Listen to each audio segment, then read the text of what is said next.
অবশেষে আমাদের সেই কাঙ্ক্ষিত স্থান পিঠাঘর পেয়ে গেছি। দেখো গরম আছে, ওরে গরম। পিঠা যদি খেতে চান তাহলে চলে আসুন। এই স্থানের নাম কি? স্থানের নাম চর সিলিমপুর সর্দারপাড়া। চর সিলিমপুর সর্দারপাড়া। আপনারা সিলিমপুর বাজার আতপাড়া বাজারে এসে বললে পারে, যাক তাক বললেই ধরা দিবে। এসব রাস্তায় কোনোদিন আইছেন? না, একটা কথা বললাম।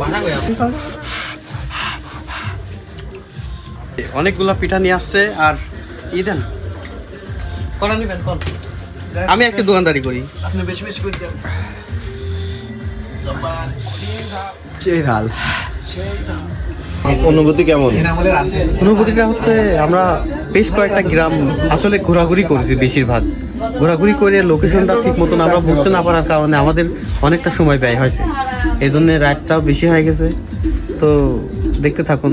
আসলে এসব গ্রামের খাবার, আমরা তো গ্রামের অভ্যস্ত, অতটা অনুভূতিটা বলা যাচ্ছে না, যেহেতু আমরা নিত্য নতুন জায়গায় যাওয়া, এটাই তো। হ্যাঁ, নিত্য নতুন জায়গায় যাওয়া, এসব জায়গায় তো কোনোদিন আসা হয়নি, এটাই ভালো। জব্বার অনুভূতি কেমন? আমার অনুভূতি সেই রকম। আর আমরা শীতের দিনে পিঠা খেতে ভালোবাসি, আর রাতের বেলা তো বেড়াইতে আরো ভালোবাসি। আপনার মাস্ক কি খুলে ফেলেছেন নাকি? অর্ডার হ্যাঁ, না ঠান্ডা কেমন? আমার তো ঠান্ডা লাগেই গেছে। এই তো